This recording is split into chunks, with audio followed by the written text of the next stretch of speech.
তৃণমূল প্রার্থী পার্থ ভৌমিক এবং বিজেপি প্রার্থী অর্জুন সিং অনেক আগে থেকেই ভোটের ময়দানে নেমে পড়েছেন। দুজনেই হেভিওয়েট প্রার্থী, প্রতিপক্ষ উভয়ই পোড়খাওয়া রাজনীতিবিদ।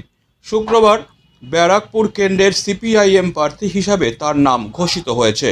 শনিবার সন্ধ্যায় নৈহাটিতে দলীয় কার্যালয়ে সাংবাদিকদের মুখোমুখি হয়ে সিপিআইএম প্রার্থী তথা অভিনেতা দেবদূত ঘোষ বলেন, লড়াইটা একেবারেই কঠিন নয়, কারণ কমরেডরা সারা বছর রাস্তায় থাকেন। মানুষের প্রয়োজনে কমরেডরা ছুটে যান। করোনার সময় রেড ভলেন্টিয়াররা ঝাঁপিয়ে পড়েছিলেন মানুষের সেবায়।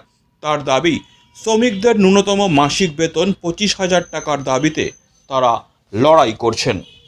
তো বলেছি যে যারা এই পরিশ্রম করেন সেই শ্রমিকদের ন্যূনতম মাসিক রোজগার যাতে 25,000 টাকা হয়, তার জন্য আমরা লড়াই করছি। 5-6 হাজার টাকায় কি হবে? কি কিনতে কি কিনবেন? চালের দাম কোথায় গিয়ে দাঁড়িয়েছে? আলুর দাম কোথায় গিয়ে দাঁড়িয়েছে?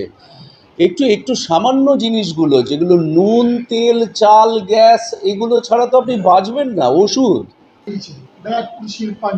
তো দল লড়াই করে, ব্যক্তি লড়াই করে না। তো দল কীরকম প্রস্তুত আপনারা তো এখানে এসেই বুঝতে পারছেন। এক্ষুনি আমাদের মিছিল শুরু হবে, তার আগে আমাদের প্রেসের বন্ধুদের সঙ্গে আমি একটু আলাপ করার সময় পেয়েছি। তো সেই জন্যে লড়াই একেবারেই কঠিন নয়, কারণ আমাদের কমরেডরা সারা বছর রাস্তায় থাকেন, মানুষের প্রয়োজনে সব সময় ছুটে যান।